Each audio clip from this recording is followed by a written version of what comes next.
Hello students, today I am going to teach you the second lesson. We are not afraid to die if we can all be together from the book Hornbill. Students, We Are Not Afraid to Die is a first person account of an adventurous trip that a family experiences. It was July 1976. The narrator and his wife Mary, son Jonathan, aged 6, and daughter Suzanne, aged 7, set sail from Plymouth, England. They wanted to duplicate the round the world voyage made 200 years earlier Captain James Cook, who was a famous captain.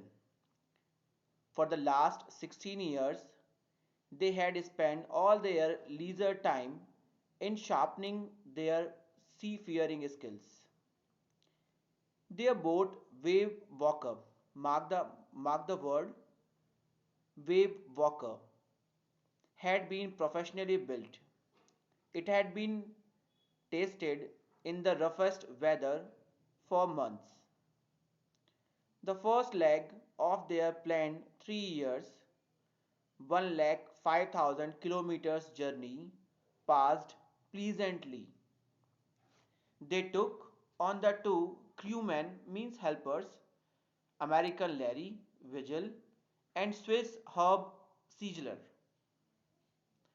They were to help them tackle one of the roughest sea, the southern Indian Ocean. They sailed down the west coast of Africa to Cape Town. They were heading towards east. For the next few weeks, they encountered strong waves. They blew continuously. The size of the waves was alarming. They went up to 15 meters, as high as their mainmast. They celebrated the Christmas in spite of rough weather. The weather continued to be bad even on the New Year's Day. On January 2, the waves were really huge. Endless big waves came rolling towards them. The wind simply screamed. To slow the boat down, they dropped a storm jib. They tied heavy ropes across the stern.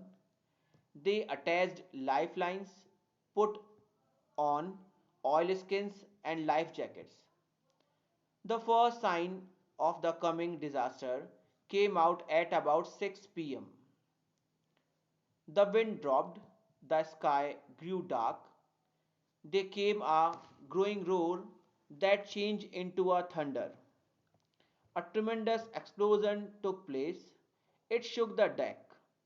A wall of green and white water broke over the ship. The narrator's head crushed into the wheel. He accepted his approaching death.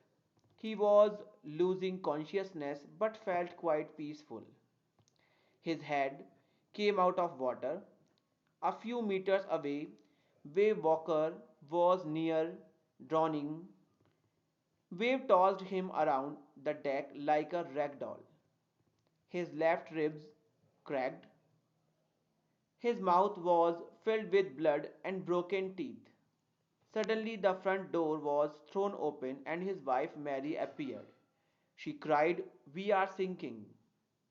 Larry and Herb were pumping like madmen. Clothes, crockery, jars, tins, and toys lay scattered in deep water. He crawled into the children's cabin. They were safe. Only Sue had a big bump above her eyes. At that time, the narrator had no time for bumped heads.